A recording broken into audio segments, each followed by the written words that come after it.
Yang pertama alasannya memilih profesi advokat itu karena mungkin untuk orang-orang seperti saya yang cara berpikirnya dinamis, tidak stagnan, berlatar belakang hukum, profesi advokat itu profesi yang paling cocok sebenarnya. Karena akhirnya saya sadar ketika kita menjalani profesi advokat ini, saya berpraktek sudah sekitar 14 tahun lebih. Setiap case itu adalah hal yang baru. Jadi saya akhirnya harus terus belajar ketika saya mendapatkan perkara-perkara yang sampai hari ini juga saya belum berhenti untuk belajar untuk setiap perkara yang saya tangani. Kenapa akhirnya memilih di Jakarta? Bukan akhirnya sebenarnya, tapi saya memilih untuk berkarir sebagai advokat di Jakarta itu sejak awal. Saya tidak pernah mengcompare dengan daerah lain, tapi menurut saya karena advokat dengan kehidupan bisnis itu hal yang sangat dekat gitu. Jadi profesi advokat itu akan hidup di kota-kota di mana bisnis itu juga hidup gitu. Maka pilihannya ketika kita bicara tentang konteks advokat di Indonesia ya di Jakarta. Di Jakarta itu saya lihat bahwa kehidupan bisnis itu tidak bergantung pada privilege gitu. Anak orang kaya pun misalnya punya privilege, tapi kalau kualitas kerjanya jelek gitu, dia belum tentu bisa menjadi advokat yang bagus. Dan orang-orang yang tidak punya privilege, kalau misalnya kualitas kerjanya bagus, dia bisa berintegritas gitu, dan bisa dipercaya mendapatkan trustnya klien, dia bisa jadi advokat yang bagus seperti itu. Jadi menurut saya kompetisinya lebih fair lah di Jakarta ini. Fair di satu sisi, tapi itu juga tantangan terberat di sisi yang lain gitu. Untuk orang-orang seperti saya yang tidak punya siapa-siapa gitu. Culture shock, iya pasti. Culture shocknya itu adalah semua yang saya pelajari di kampus ternyata tidak terpakai di dunia praktis sih.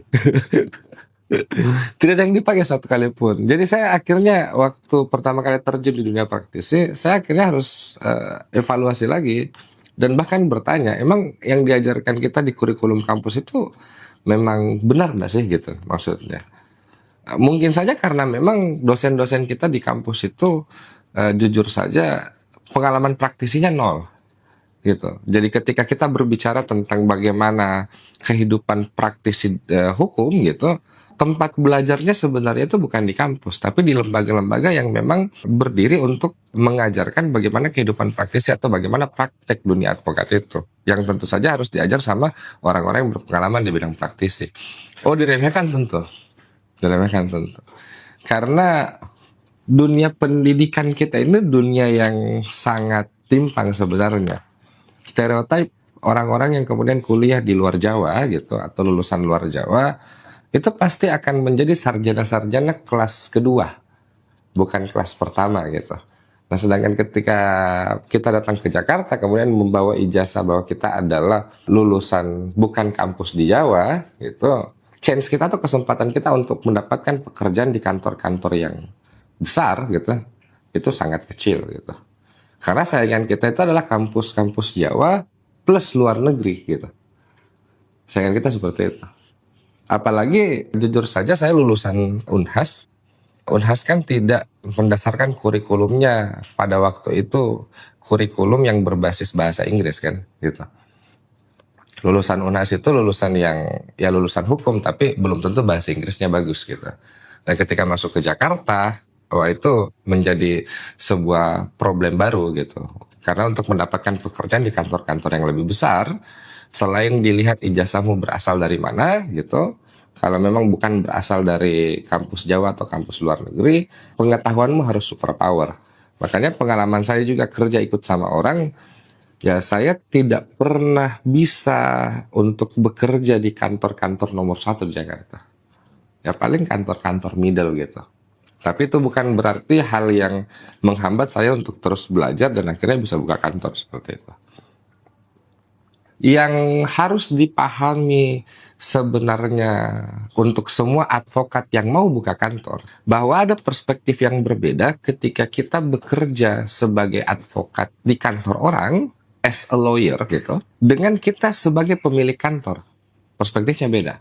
Perspektifnya kita bekerja di kantor orang atau di tim orang as a lawyer, ya perspektifnya kita tanggung jawabnya adalah hanya bagaimana menyelesaikan pekerjaan yang kita dapatkan. Tapi ketika kita buka kantor, itu POV-nya sudah berbeda. Kita harus paham point of view-nya bagaimana seorang business owner mengelola perusahaannya. Jadi advokat itu akhirnya harus bertransformasi menjadi pengusaha. Karena sebuah kantor hukum itu hanya akan profesional ketika dia dikelola sebagai korporasi. Dia hanya bisa menghasilkan income, dan income ini kemudian bisa mensejahterakan karyawannya ketika kantor hukum itu dikelola sebagai korporasi, bukan sebagai lembaga bantuan hukum. Jadi POV-nya beda gitu. Nah ini yang banyak orang tidak paham. Jadi ketika dia, saya asal mau buka kantor saja gitu. Saya sudah lawyer dan saya mau buka kantor. Ya kau harus pelajari banyak hal. Bukan hanya kemampuan untuk menyelesaikan perkara, tapi kemampuan untuk memanajemen kantor advokat sebagai bisnis. Gitu. Kalau ada advokat yang baru disumpah, terus dia punya modal 200 juta, langsung mau buka kantor, tidak apa-apa. Tapi yakin dan percaya kantormu pasti tutup 1 tahun. Karena kau tidak tahu apa-apa. Kau tidak mengerti bagaimana caranya mengelola itu. Makanya hal yang paling benar yang dilakukan adalah magang dulu. Nah, magang ini ada 2 hal yang harus dicari. Yang pertama adalah cara menyelesaikan perkara. Karena setiap kantor itu punya sentuhannya masing-masing kan.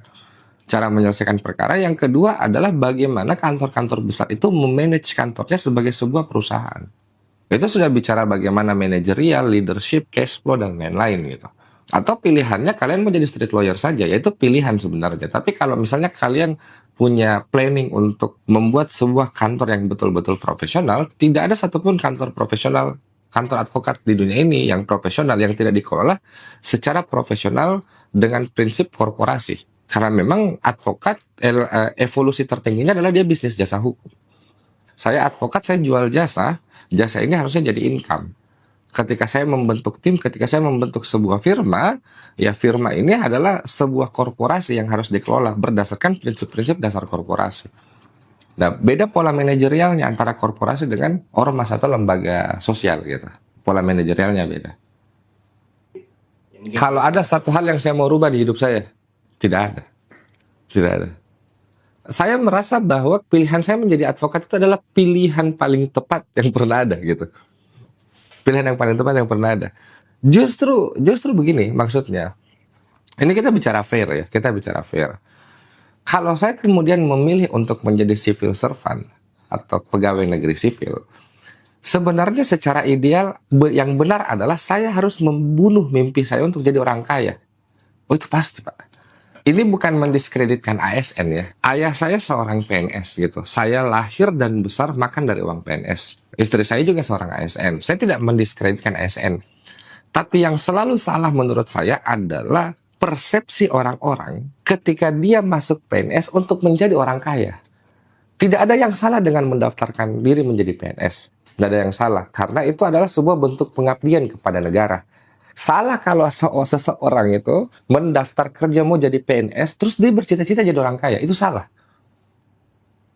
Nggak boleh. Kalau kau mau mendaftar PNS, jangan pernah bermimpi untuk jadi orang kaya. Karena memang PNS tidak didesain untuk itu. Kalau mau jadi orang kaya, jadi pengusaha. Makanya akan aneh ketika ada orang yang mengatakan bahwa saya mau masuk jadi PNS, saya mau jadi jaksa atau jadi hakim. Kenapa? Karena saya mau jadi orang kaya. Oh, nggak bisa. Namanya saja civil servant, pelayanan sipil gitu.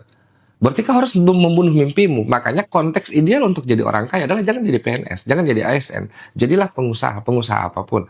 Makanya ketika ada yang bertanya, apakah ada yang kau merubah di hidupmu? Ketika ada mesin waktu dan segala macam, saya bilang tidak. Saya bersyukur saya melakukan pilihan yang tepat untuk menjadi seorang advokat, di mana advokat itu adalah pengusaha di satu sisi. Saya tidak memperjualbelikan keadilan gitu. Karena putusan tentang keadilan itu bukan putusan advokat, tapi putusan hakim gitu.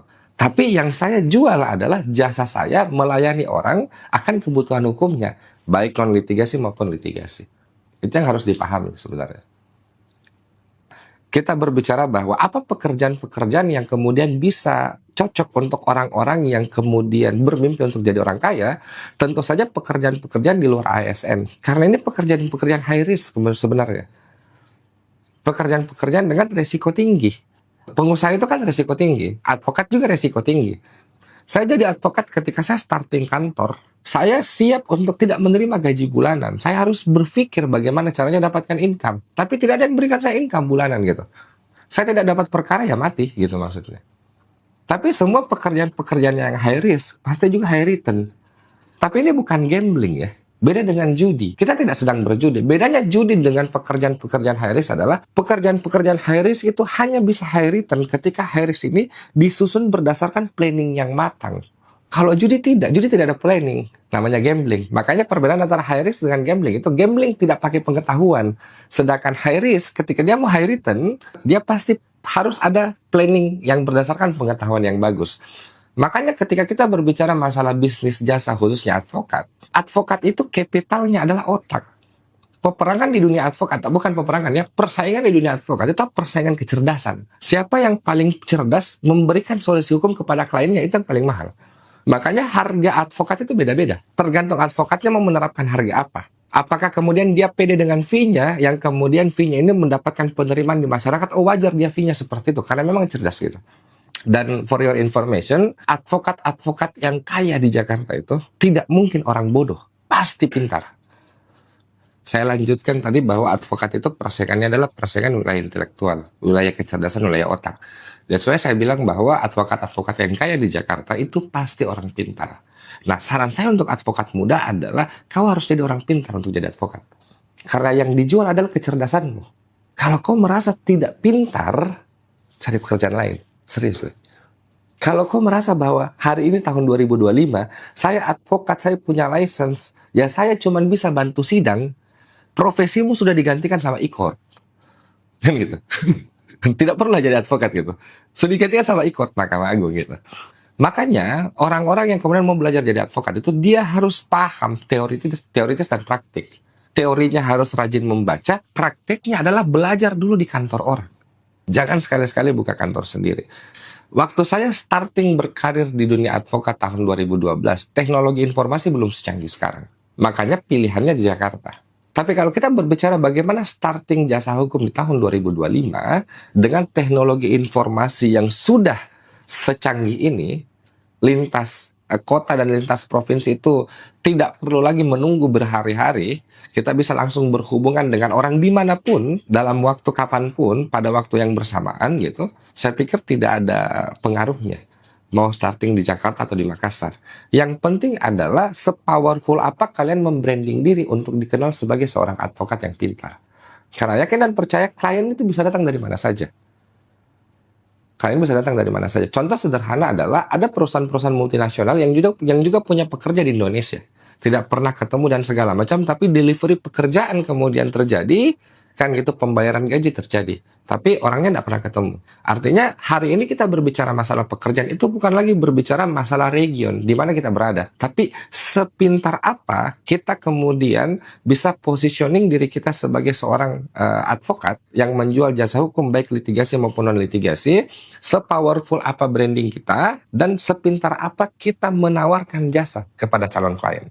Manfaatkan aja fasilitas internet seperti itu.